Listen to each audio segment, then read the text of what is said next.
The biggest takeaway that I'm really trying to promote and get people to think about is sometimes we experience problems and people say, oh, it's a problem, we have to throw it away or we have to control it and isolate it. And so we're hearing that carbon dioxide emissions are a problem. Emissions need to be stopped, emissions need to be disposed of, sequestered underground at some significant expense, and which of course would increase costs of doing business and things of that nature. So as a research group, we look at, well, how do we turn that problem around? How do we turn carbon dioxide into a beneficial resource? And that's one of the key things that we're exploring through this and some of the research that we're doing.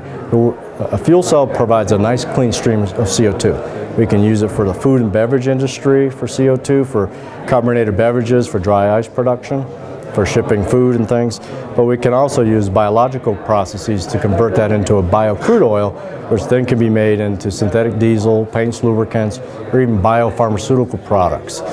So the whole idea of, as we expand in this global economy and the emerging countries, the big issue with emerging countries is not population growth, but the existing population going from extreme poverty to middle class, consumerism of all kinds of natural resources, including energy. So we need to learn to recycle energy resources like we recycle paper, glass, plastics, and metals. And carbon is one of the key elements in, say, fossil and biomass energy that can be recycled by using these types of routes, and then using CO2 to help produce and enhance oil production in the state of Wyoming.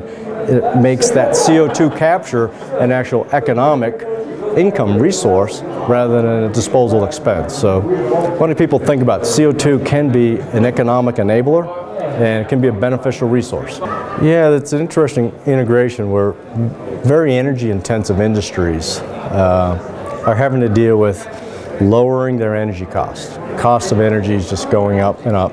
And so if they need to find innovative ways to be more efficient or reuse or recycle that resource in some way, or create some other value-added products that they could sell to bring more income to lower their cost of doing business. And so it's really kind of fortuitous because the biogas that comes out of the biodigester is largely methane, which is largely natural gas.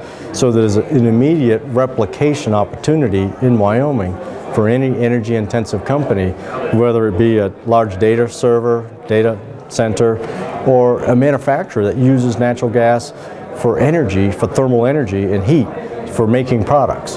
Now, we could use this fuel cell, create the heat, capture the CO2, we could create a synthetic diesel that could be used for their trucking fleet to truck and ship, or for the rail industry in the state of Wyoming to produce diesel for the rail system to move the products and goods and services in and out of the state.